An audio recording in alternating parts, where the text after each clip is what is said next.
Hi, I'm Phyllis from southernfrugal.com. Well, I guess y'all noticed that the title was really different on the video. We're going to be talking about adenosine triphosphate, and that is the fuel that your body uses to produce, or that is your energy. When your body has that, that's what gives you energy. And you get that from the food you eat, of course. So in order for those foods to be digested properly, you need enzymes. And your body produces some, and all living things, plants and whatever, have enzymes in them. Now, how do you know that? Well, for you ladies that do a lot of freezing of fruits and vegetables in the summertime, or in the fall too, you know you have to blanch foods to freeze them so that they'll keep. Because if you don't blanch them, the enzyme action in them will continue to cause the fruit or vegetables to deteriorate. I don't know any other way to say it. So you can only freeze things that aren't blanched or heated up to a certain temperature to kill the enzymes for a shorter length of time in the freezer. Now, what I do is freeze greens and all kinds of things without blanching them, because I want the enzymes alive in them. That's why. So, when we have smoothies, we're having a lot of different things in them, and particularly those things that are not cooked, they're still alive. So one of the things, carrots and celery. Now these carrots are raw, so is the celery, and also with the pineapple, it was frozen fresh, and also the apples. Now I do think I dipped the apples in some fruit fresh to keep them from turning dark till I could get them frozen. I've got oatmeal and cream of wheat, which is cooked, and I've also got almond butter right over here. And the almond butter is really cooked too, so we're using the almond butter for the fatty acids that are in the almonds. Also, frozen blueberries, and the enzymes are still alive in these. It's not a dead thing, it's still alive. The spinach, very much alive, the enzymes are still there. And I'm using the sweet potatoes. They're cooked, and they were baked in the oven and then frozen, so they keep really well. But from the sweet potato, I want the potassium that's in those. So today we're not having a banana in our smoothie, or 2 bananas is what I usually use, because we're completely out.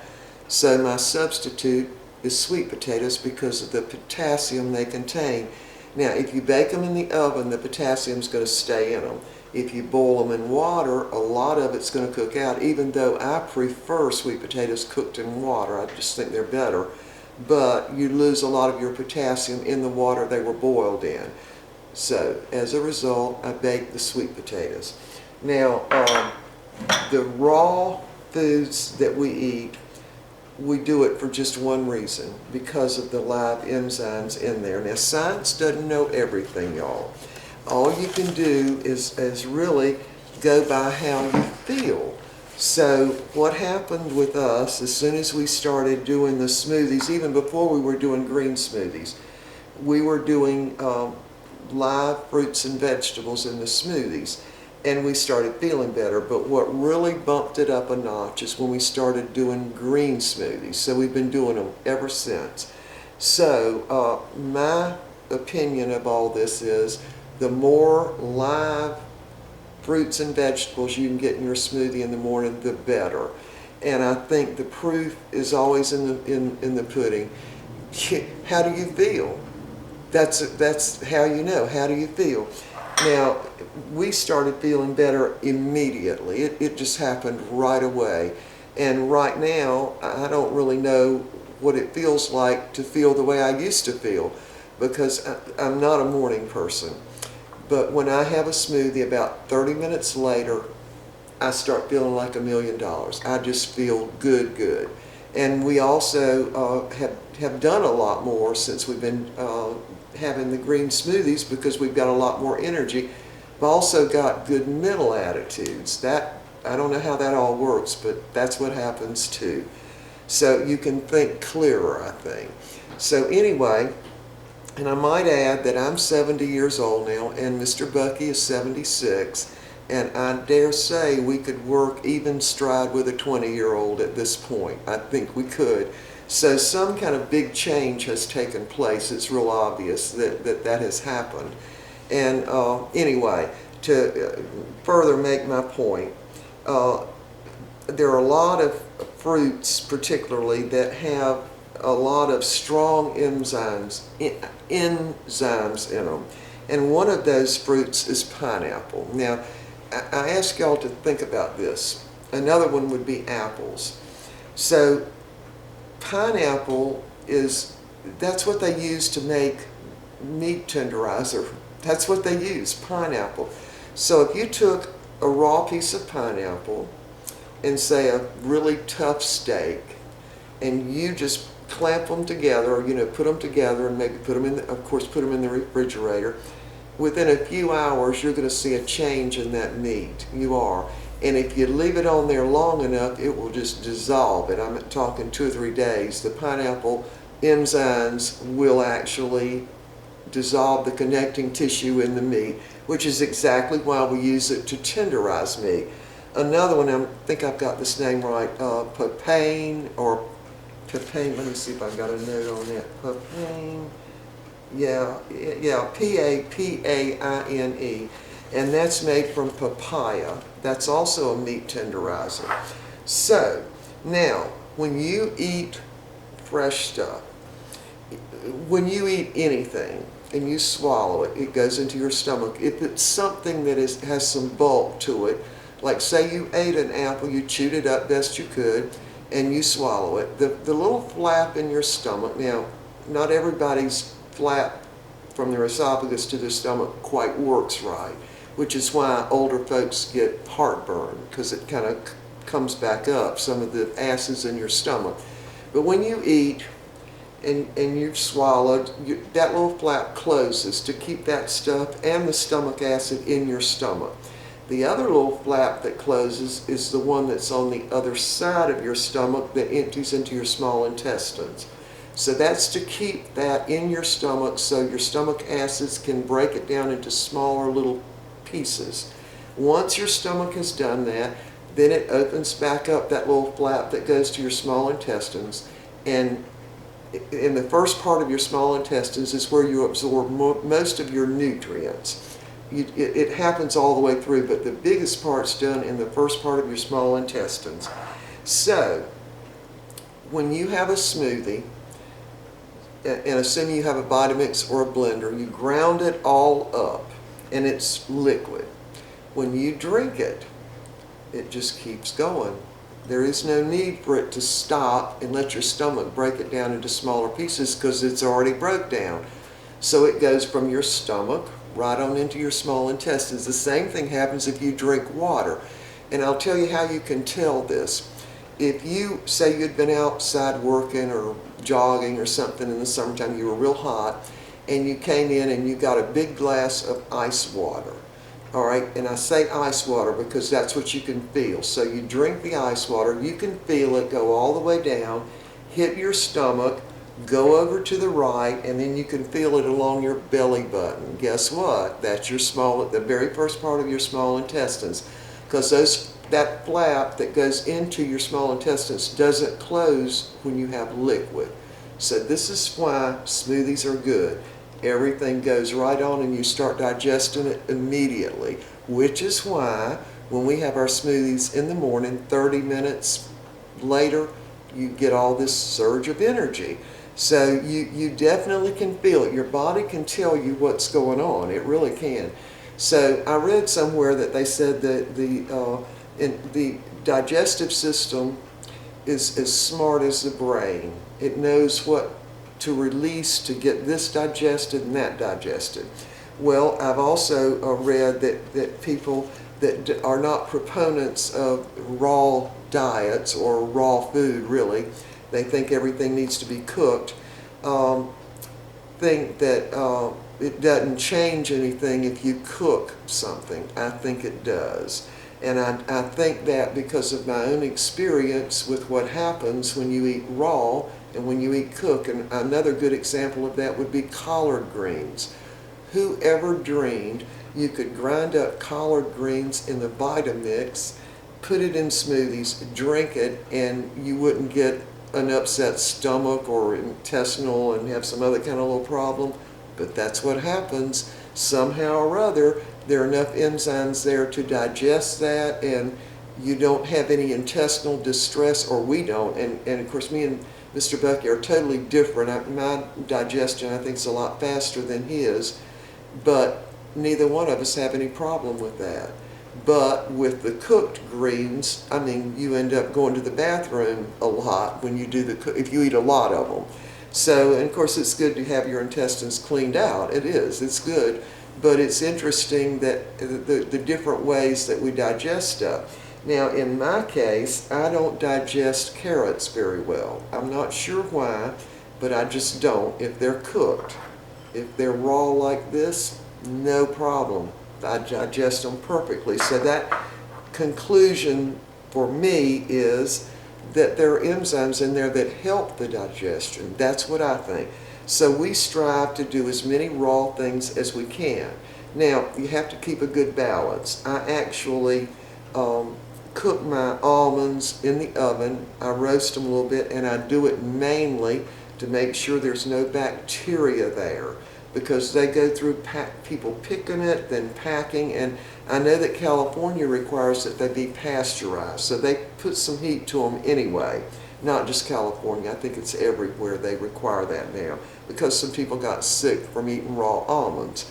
So anyway, that's just my opinion, y'all, and I know it's not the same as a lot of opinions, and some of y'all express those opinions, and that's fine. And this is what I know for sure. A man convinced against his will is of the same opinion still. Y'all heard that old saying? So no matter what you do, some people aren't convinced to eat raw anything. They're not going to do it. But for those who do, I think you'll end up healthier.